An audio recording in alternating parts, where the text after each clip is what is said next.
cry, and my stories will thrive.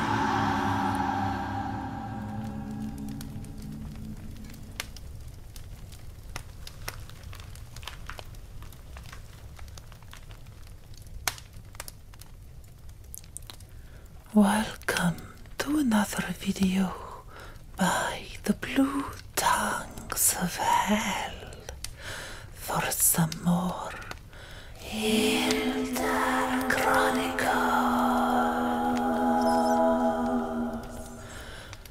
This chapter is called Milkwood Embers.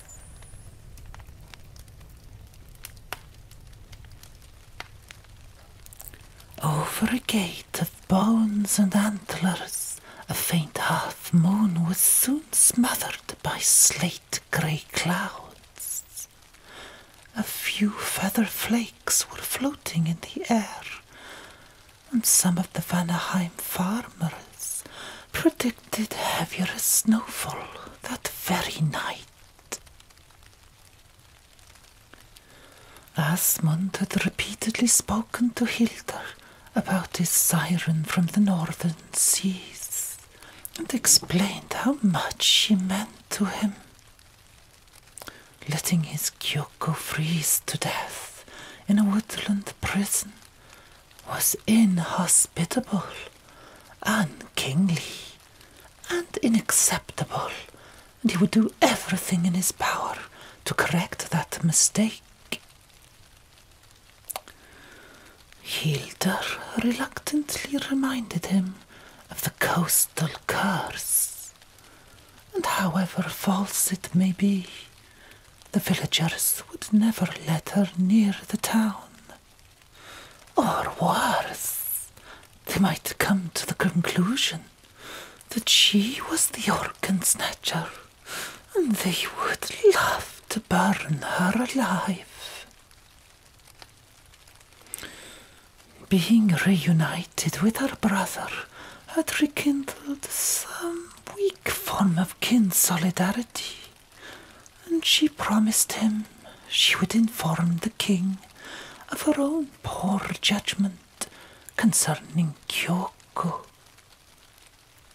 In the meantime, the two siblings set off to check on her in the forest and bring some victuals and blankets. Crunching their boots in the icy snow, Asmund and Hilda arrived that evening at the prison gate. "Who is it?" asked a frail voice from the back of the ivy cell. Hilda unlocked the gate, and Asmund stooped under the low doorway first. Kyoko crawled out of the shadows and looked up at him, not knowing what to expect. Probably the worst, and her doubts soon turned to anguish when Hilda also stepped in.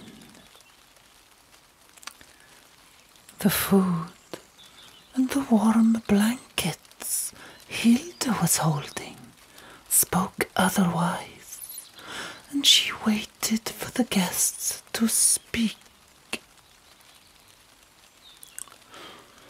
"Kyoko, you won't believe how sorry I am to see you here, but I truly am. I hope you are all right. This has been a terrible misunderstanding, and my sister Hilda," said Asmund, turning round, "has sworn she will help free you." "She put me here, Asmund. Why will she not let me go?" wish it were that simple, Kyoko, said Hilda, nudging Asmund aside. But we are at times of war on this island, and the years of battle have perhaps clouded our judgment. So we see evil everywhere, I am afraid. Lady of the Sea, we were never properly introduced, and I apologize for that.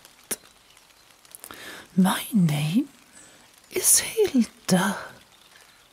I am the daughter of King Ogni, commander of the Royal Green Elk Forces, and the rightful ruler of Vanaheim Island and its conquered provinces. The folk in these parts of the world are a superstitious lot. Perhaps they are where you come from. Kyoko shrugged reluctantly. Anyhow, they still think you've come to ruin the next harvest and poison the seas. We need to forget about you for a while, she added. On one of the shrine walls, there were runes that had been scratched into the rock and rubbed out multiple times, and Kyoko thought they must have been drawn by other prisoners. Hilda focused on them while she spoke, and during that time I will orchestrate your release by changing the flow of opinion in town and cast away any suspicions of your evil witchcraft. Hilda put down the blankets and said, I hope one day I can forget about all this and be friends. Asmund knelt beside Kyoko and offered some lukewarm soup. She took the clay pot gladly in her hands and replied, That would be good.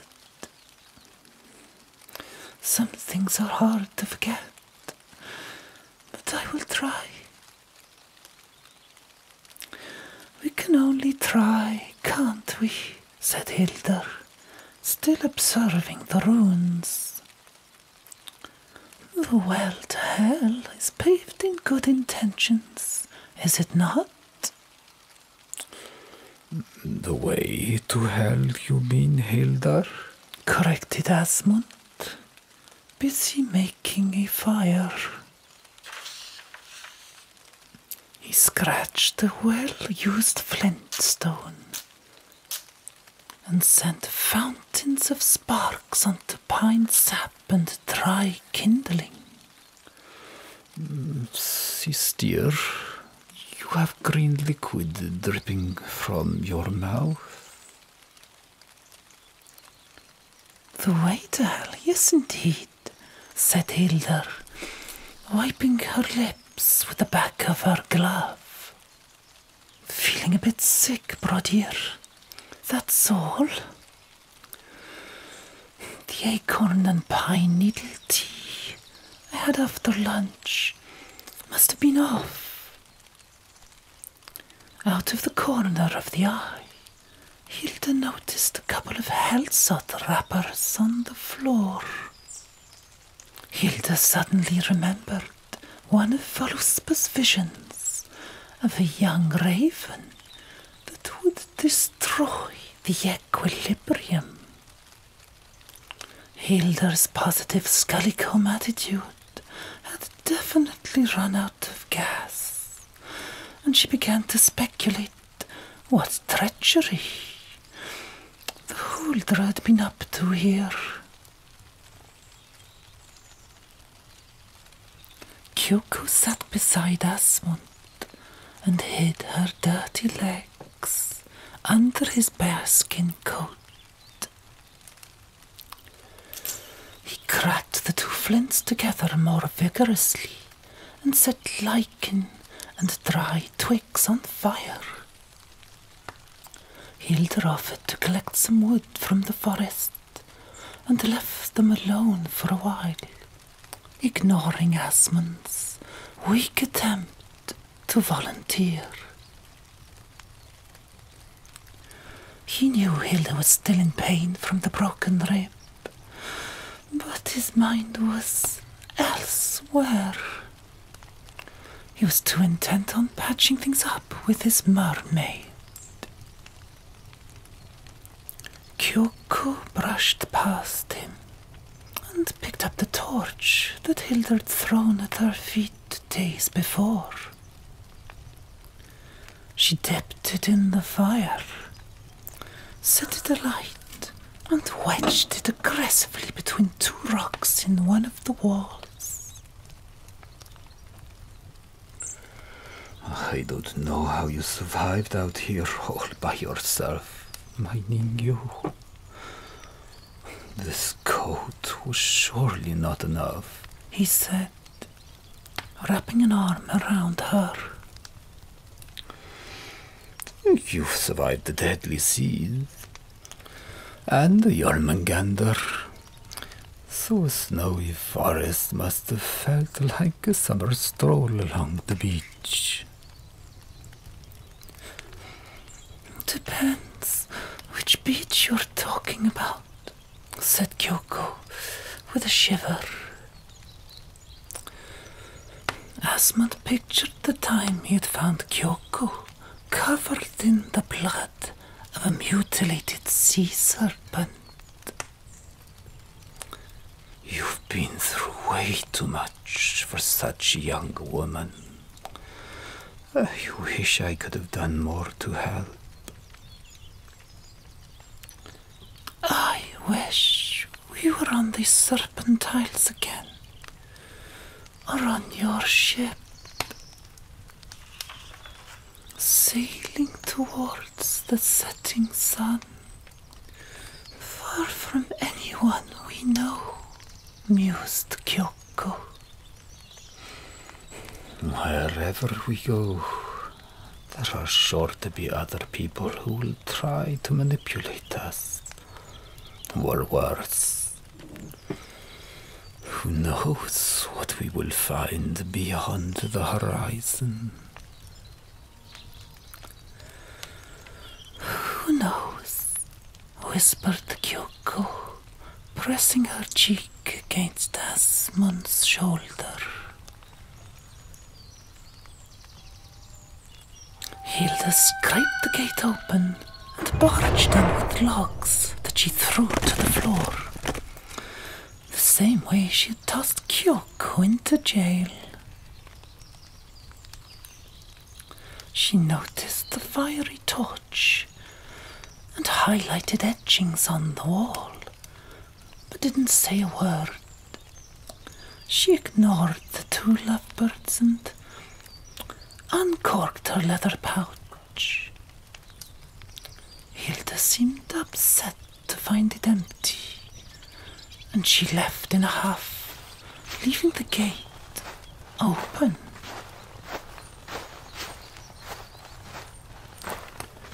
Kyoko waited for the sound of Hilda's crunching boots in the snow to completely fade, and said, "Asmund, let's go. Now." The prince felt a stab of apprehension in his chest. He considered his options, his conflicted feelings, but saw no other way out of this pickle than to follow Hilda's lead. His father had given him a second chance, and he would try to not disappoint him.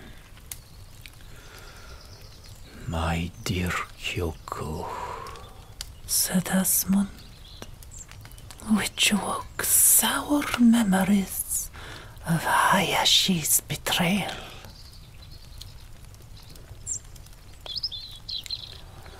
A woman with red hair slithered around the fire.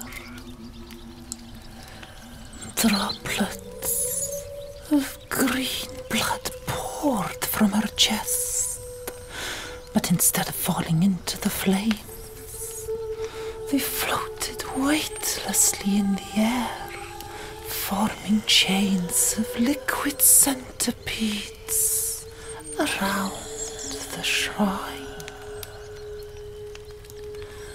Asmund couldn't see her, and his hand crossed her body when he leaned forwards to poke the black logs with a stick. The ghost whispered into Kyoko's ear. "He means well, sweet surrogate mother. They all let you down with sorry excuses, don't they?" The spirit kissed Kyoko's forehead and shed a few turquoise tears and vanished into the flames. The log fire hissed and grew brighter, puffing out a small green cloud. Asmund remained composed and diverted his shock by saying, "Winter will be harsh, and the seas will soon be jammed with unbreakable ice. Don't forget, war is upon us. If we leave now, we'll have nowhere to run. Hildur can help us. We just need to be patient." "She's helped enough already," thought Kyoko, getting up to feed the fire with one of Hilda's wet logs. Hilda didn't bring back any more wood, and Asmund decided to go looking for her. He called out her name at the top of his voice, but only croaks, yelps, and cracking bark replied. The wind was building up and howled through the swishy brown leaves still attached to the ash and beech tree branches. A snowstorm was upon them, and Asmund hurried off to find some logs. He would blunt his sword if he had to. Kyoko stood at the gate and squinted. The spiraling snow made her dizzy, and she hesitated to run into the icy wind. Asmund's wood chopping sounded far away enough, so she put one foot outside of the shrine and waited. She expected an arrow to puncture her heart, but nothing happened. The storm was getting out of control, and she still couldn't see Asmund. All alone again. "In the end, we always are," replied the female Huldra with red hair, gliding through Kyoko's body. Kyoko shook her untied hair in disgust and hid her chest with crossed arms. "Don't do that again," she said with a temper. Ever! The ghost swiveled her body and smiled back at Kyoko, as if imploring forgiveness. Oh, I understand perfectly. Your body is your own and is not to be shared around like hellsons. We should have asked for your permission to borrow it. I know, but the timing was too perfect to spoil with niceties.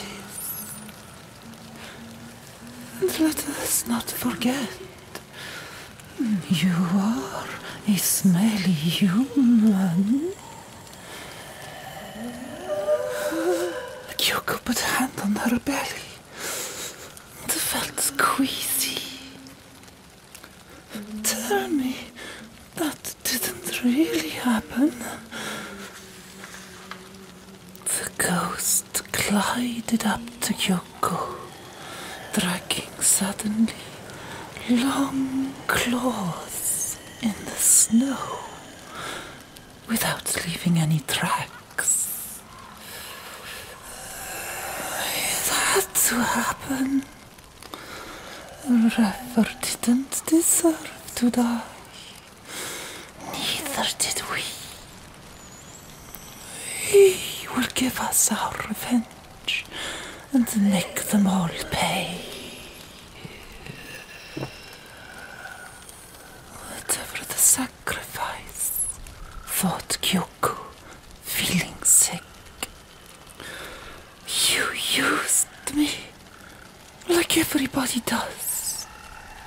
Kyoko fell to her knees and threw up a blue bile onto the snow. Don't fool yourself, Raven from the east. Your poor little tortured soul routine might work on the living, but we've seen you work your magic on the Huldra and their enemies, and you never fail to enchant whoever you need to join your cause. Even Kara fell for your sweet son, a drog. My cause. Kyoko spat more bile between her thighs and coughed. Spare me. Poor thing. Just because you don't think you know what you're doing doesn't mean that your plans aren't already in motion. A brave Norseman, a prince, is out in the woods, alone, risking his life to warm your shivering soul. The Drakkar have left you live, and some seem to believe you might be decisively useful. We placed our trust in you to bring back our son in one piece, and for that we will be forever in your debt, young woman. But do not ever ask for our pity. You know what humans did to Garl and I, and to anyone when they can get away with it.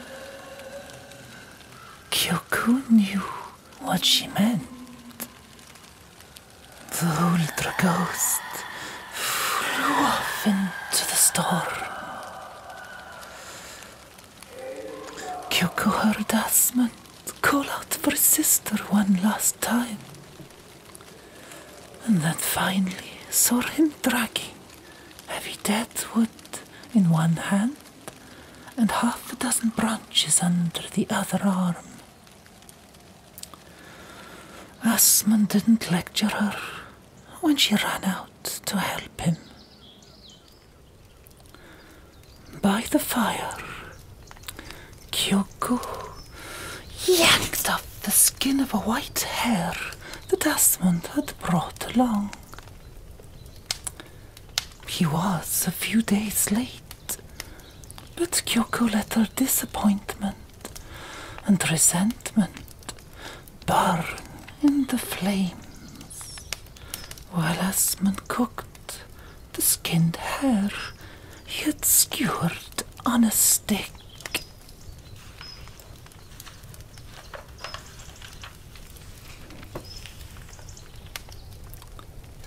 Outside, the storm had made it hard to see any further than a few pine trees. Kyoko opened the gate, peeked outside like a frightened rabbit, and gathered some soil by scraping the ground with a rock. In her frozen hands, she carried the earth to the fire and made a small mound, moulding a crater in the center with her fingers. Asmund watched her pick up the hare's entrails and bury them in the soil with a few pine needles and frozen ash leaves. She crouched on her knees as close to the ground as she could and pushed the soil towards the edge of the fire. Kyoko then sat up straight and looked around the shrine. Asmund had no clue what she was doing, rooting around for something inside the glowing grotto. He nearly ruined the meat he was roasting on a spit while following her busy movements. She sat back down next to him to sprinkle the soil with small stones.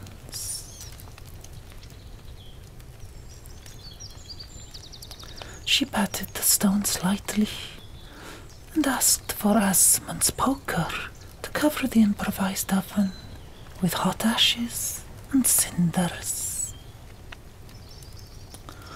A pity we didn't bring some ash manna wine. You would have probably liked it, and I have no doubt it would have made a festive addition to your new dish, said Asmund, slicing off a chunk of pink meat with a knife to check if it was cooked enough. I don't think you came here to celebrate, replied Kyoko, glancing at the gate. I hope your sister is all right. Asmund brought his knife close to Kyoko's lips and offered another slice of tender meat. She isn't one to let herself die of cold. Kyoko licked the knife clean and pressed her chin against her collarbone, thinking of how different she was to Asmund's sister. Hildur always finds a way of escaping hell's wrath, and often gets what she wants. I wouldn't worry too much about her if I were you. And we aren't too sensitive to the cold either, he said, tapping Kyoko's nose. Really? She said, sliding her chilly fingers under his woolen tunic. Asmund actually chuckled. He removed the spit from over the fire and let it cool down beside them. Feel free to test my resistance to your frozen lips, he said, pulling her closer. Kyoko pushed Asmund to the floor and crawled up onto his lap. Asmund closed his eyes as she leaned towards him. But instead of kissing him, Kyoko stretched her neck to bite a morsel of meat out of the roasted hare. Delicious. Asmund laughed and had a taste for himself on her tongue. Kyoko stroked his scarred face caringly. After a night of rough reconciliation, the two lovers woke up to a shrine bathed in a gloomy blue light. There were still embers to get the fire going again, but the gate had been completely blocked off by a snowdrift. Kyoko removed the bearskin coats they were resting under and added a few small logs to the fire. She used the clay pot to fetch some snow and let it melt over the ashes. When it was warm, she picked up the pot with her torn yukata cloth and walked over to the shrine's entrance. Asmund watched Kyoko during her morning ablution ritual and looked away when she used the water to wash her face and private parts. Your arm, it is healed well, I see. Thanks to you, Kyoko replied. Hardly. Only a few moons ago, you couldn't pick up a bowl without squinting, and your skin looked like it was ready to bleed out ochre sap. The air of your Norse home must have cured me. It feels much better now, she said, twisting her arm gracefully while thinking of Kara's green stab apple. Praise Idun. At least the gods gave you the welcome you deserved, said Asmund, full of sorrow. Asmund dressed and turned to sharpen his knife. The hilt was made of elk bone, and the blade was thin, and yet sturdy enough to end the life of wounded game. When he had finished, Kyoko had melted more snow to make some ash leaf and acorn tea, apologizing in advance for the bitter taste. She had also dug up the cooked gizzards and served them for breakfast on 2 flat stones. Asmund thanked her with a kiss on the back of her head. I will have to go looking for Hildar soon, and bring you some more victuals, Kyoko. I must also see the king and persuade him to let you go. When the snow has melted, Kyoko said. When the snow has melted, he replied. Who knows how white the shields of snow are around us? A skulk fox kids imprinted fresh patterns in the immaculate snow on the top of the hidden shrine. They played and played, running around in wild circles, slightly confused about not finding their favorite cave. Only a few tips of ash tree saplings and large pine tree branches caught in the white carpet would lead anyone to guess that there had ever been a hill there at all. See you soon for the next chapter.